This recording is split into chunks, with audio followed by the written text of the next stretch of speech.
She was kind and generous and very determined, very courageous. She stood up to her brothers. The family, her cousins and brothers, respected her a lot. They came to her for advice, and they used to call her Mr. Catherine, Mr. Isange, because she spoke her mind. I think because she was nice, people misunderstood her ability to stand up for her rights or the rights of her children. Her older sister's husband was a really nasty man. He was a really abusive man, and he used to beat my sister. When my mother heard about it, they lived in a different town, in a small village. And my mother went there and asked my sister to pack her things. Packed her things. And that's how she left. That's how my sister left her husband. My mother said, I'm not educated, but I know what it means to look after somebody properly. You don't respect this woman. My husband has never laid a finger on me. I don't beat my children. You don't have a right to do that. You're only married to her. You don't have a right to do that. That was honest. I think she was a very honest person. She was many things that I don't think I'll ever be. She was a great woman who never, I don't think, ever realized her potential. She wanted to be a doctor. She helped a lot of people, even though she didn't have much. But I don't think it's because my father married my mother that my mother didn't realize her dreams. My mother's father never believed in educating a woman.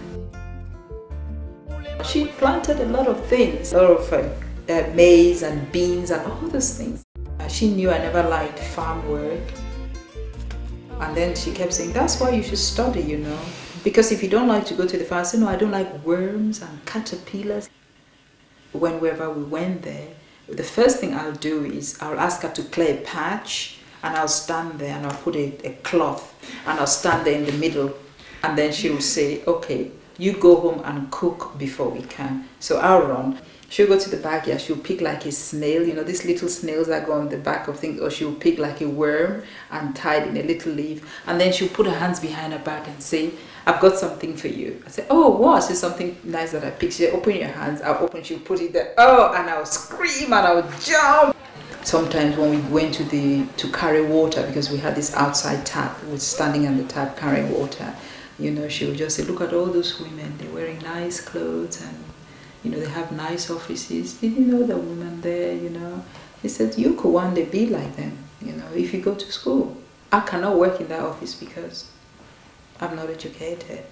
And she always used that, but in a nice way, not in any way that puts you under pressure.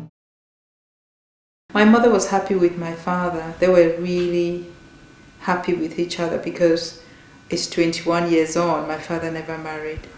My father just felt there's nobody who can understand him like my mother did. And it's just a shame that I wasn't there when she died. I never said goodbye. Because I was in the university writing exams, and for some bizarre reason my brothers thought my exams were more important than me saying goodbye to my mother. And up to this day, I just feel she's not dead. Even she died in 1984.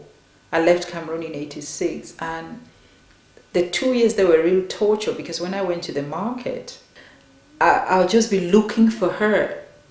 Even though I saw her grave, I never saw her body. So for me, she never really died. And she was fresh in my mind, like, yeah, this is how I remember her. She can't go, she can't die. How can my mother die? I went back to Cameroon last summer. I still hope that I'll see her. How can she possibly die? She can't. Was she happy having 10 children? I'll never know. I never asked her why she had many children. But all I can suspect now is there was no contraception. So having children was just a natural thing to do. I don't think in her time, people stopped to say, no, let's not have a lot because we cannot look after them. And they did well with us, I think. My mother will be very proud of me now, teaching in the university, living in Britain, having a life that I want, not the life that other people want for me. But shame she's not here, but I think her spirit is out there watching and smiling and saying, she made it, she's free.